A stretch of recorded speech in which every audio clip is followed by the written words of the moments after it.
ស្គាល់អូនក្នុងបេះដូងខុសប្លែកធម្មតាគឺព្រោះតែឥទ្ធិពលស្នេហាដែលជីវ៉ាផ្ដល់ឲ្យរូបបងអូនតែងប្រាប់ស្នេហ៍តែបងម្នាក់បងស្មោះលួនល្អយើងពីរនាក់តែចប់ចំណងចងដោយស្នេហានៅក្បែរគ្នាបងកាន់ដៃថ្លៃថ្ពាល់ចលណៃក្រអូបដូចផ្កាទីនោះហើយយើងរួមស្នេហាផ្អែមអស្ចារ្យបំភ្លេចមិនបាន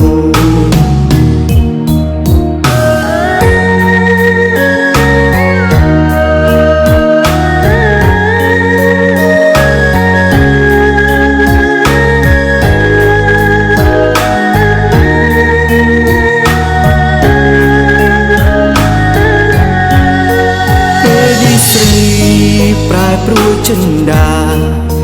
ចោលស្នេហាគ្មានត្រាប្រណីអូនបញ្ចប់ក្នុងនៃយ៉ាងខ្លីគឺអ្នកថ្មីគេលយជាបងធ្លាប់ស្នេហ៍ប្រែមិនស្គាល់គ្នាបងធ្វើមិនបានមានតែយំក្តុកក្តួលក្នុងប្រាណពេលស្រីក្បែរគេបងស្ដាយក្រោយពេលបានស្គាល់អូនស្គាល់មានស្ងួនស្គាល់ការឈឺចាប់នឹកម្ដងស្ទើររស់ស្ទើរស្លាប់ហើយចង់ប្រាប់ភ្លេចអូនមិនបានធ្លាប់ស្នេហ៍ប្រែមិនស្គាល់គ្នាបងធ្វើមិនបានមានតែយំក្តុកក្តួលក្នុងប្រាណពេលស្រីក្បែរគេបងស្ដាយក្រោយពេលបានស្គាល់អូន